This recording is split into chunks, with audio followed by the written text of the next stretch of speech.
What's the point of the plane if you don't know how to fly it? Yeah. I'm out here grinding. Okay. Yeah. I'm out here grinding.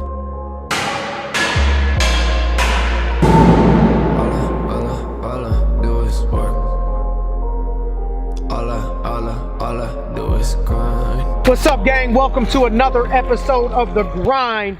And with me, we got a grinder. We got Ethan Helbig, right? That's how you pronounce it? Yep. Okay, from Beyond Parallel Strength and Fitness here in the North Pittsburgh area. How old are you again? 21. 21 years old, straight beast.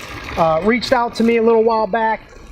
We met up for coffee and a little bit of mentorship, and I just fell in love with this guy's work ethic and tenacity, and I started following him, and I realized that not only did I realize he was a beast in his mind, but he's a beast in competing, and his business is growing, and he's doing just phenomenal competing. And so maybe you could just walk them through briefly. You know, I know you started out, you've been competing 3 years. Yeah. Last year you competed CrossFit professionally. Yeah. And he's also done boxing in the past. He's done a little bit of MMA, a little bit of wrestling in the past. So it's just, it's in you to compete. Yeah. And so competing over the last couple years, I know your first year you kind of didn't start off maybe great, just getting started. The second year you got a little bit better. Last year you qualified and placed, you know, I think top 20 out of 13,000 competitors. Yeah. Right? Was that kind of so the first year you kind of were just getting warmed up? Maybe explain how that laid out for you. So on the CrossFit game scale, first year, not so well. Second year, fell short about 7 spots of qualifying in that top 20, which was actually last year. And then this year, 2017, ended up taking 12th out of roughly 13,000. So somewhere between 12 and 13,000 guys qualified for regionals, which is step 2 of step 3 for the CrossFit Games qualifier. Huge. And then went down to regionals and took 12th out of 40 of the 40 best in this region. It's nuts. This region. That's bananas. Sounds to me that if you're going to walk that road from going just getting started to qualifying to topping, being 12th out of 13,000, I'd like to ask you, were you just kind of, would you say you've been interested at it, working hard at it, or has there been like an obsession, just straight obsessed over this type of stuff? I've been obsessed since day one. I don't really remember the last time I've missed a day of training. Missed no days of training, no days off, straight grinding. That's why you're here. You're a grinder. And so one of my favorite books is by Grant Cardone. It's called Be Obsessed or Be Average. Because what people don't understand is that either you're going to be average or you're going to be obsessed. And if you want to be great, you got to be obsessed. Okay. Yeah. And so part of being obsessed, why don't you talk a little bit about, you've opened up your business. Yeah. And which is Beyond Parallel. And I know that part of that is working really hard. And we've talked about your schedule. What time you typically, on average, what time you getting started in the morning? Yeah. What time you running till? So on an average day, first class at 5:30 in the morning, so I'm normally up at 5, coaching at 5:30, training at 7, coaching in the middle of the day, and then I'm there in the evenings as well. So I normally train again, and then I coach at 4 o'clock, 5 o'clock, 6 o'clock. Got to clean everything up. So I'm there from about 5:30 in the morning till 7:38 at night. 5:30 to 8 o'clock at night. Yeah. How many days a week? About 5 days a week? You do on the weekends? 5 days a week. I'm there on the weekends for myself and my clients, but on a little bit of a smaller scale. Yep. So that's the type of grind that it takes in order to take yourself to the next level. That's what people miss in trying to go to the next level, is that you got to get up early. Yep. You got to be out there grinding late. And so talk to me about, we talked a little bit about when you started your business a couple years back, you had to go a period of time, I can't remember what you said, for, not even getting a check. How long did that take you? How long of that process did you go through with no income coming in? About 4.5 months. So there's about 4.5 months where I wasn't receiving any pay, and me and my business partner worked really hard to get back into the green zone and get it to the point where now we're in the profits. So that's amazing, man. Yeah. 4.5 months is actually a fast turnaround as an entrepreneur. I know people coming into my business, sometimes there's a 2-week break, 3-week break, and it's like, oh my God, 4 months. That's sometimes that's the stuff that you got to go through to build your own business. Mentally know that you're showing up every day, putting in all the work, and same amount of work. Same amount of work, if not more. Yes. And you're going to get paid how much? Nothing. 0. That's the mental battle. So what mentally, would you say tips do you have for people with the mentality? We talked a little bit about, you know, the society has this lot of negativity, a lot of negative people, a lot of negative words, a lot of negative things. How do you overcome the negativity, and what are you doing to keep yourself mentally sharp?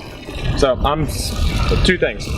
Surround yourself with positivity and be positivity. So if you can do both of those things, where you're constantly having positive influence step into your life, like scrolling through social media, you have positive outcomes in everything that you do.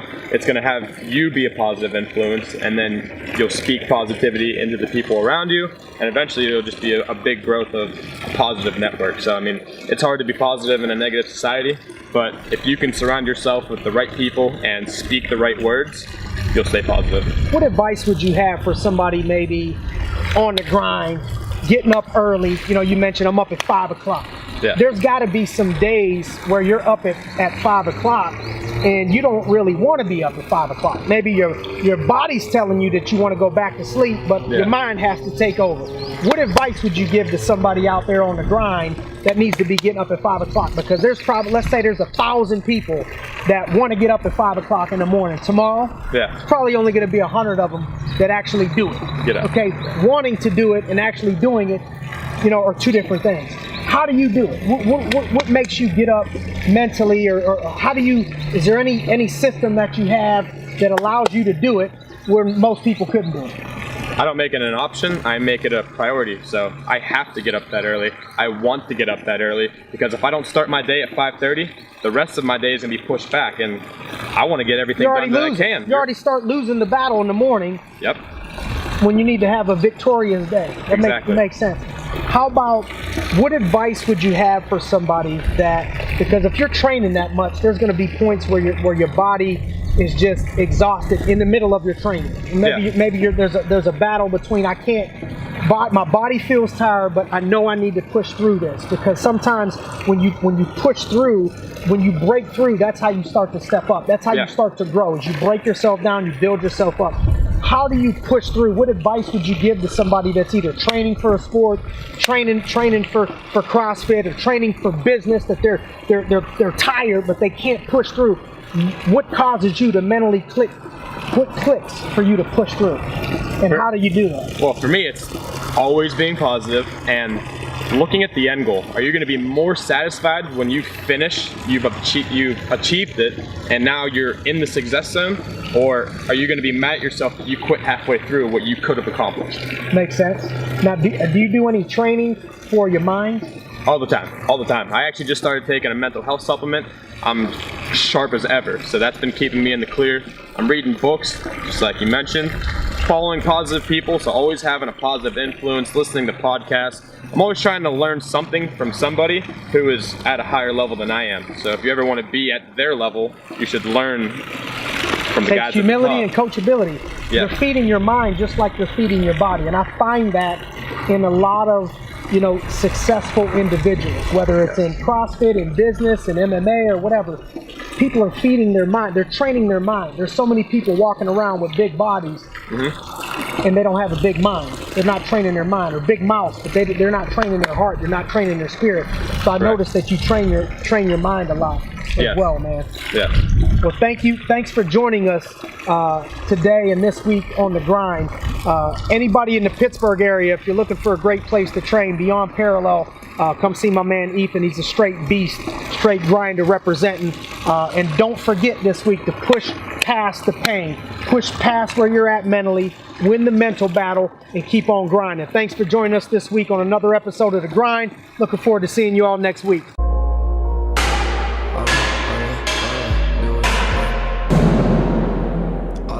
To subscribe to SimonArias.net, follow these simple steps.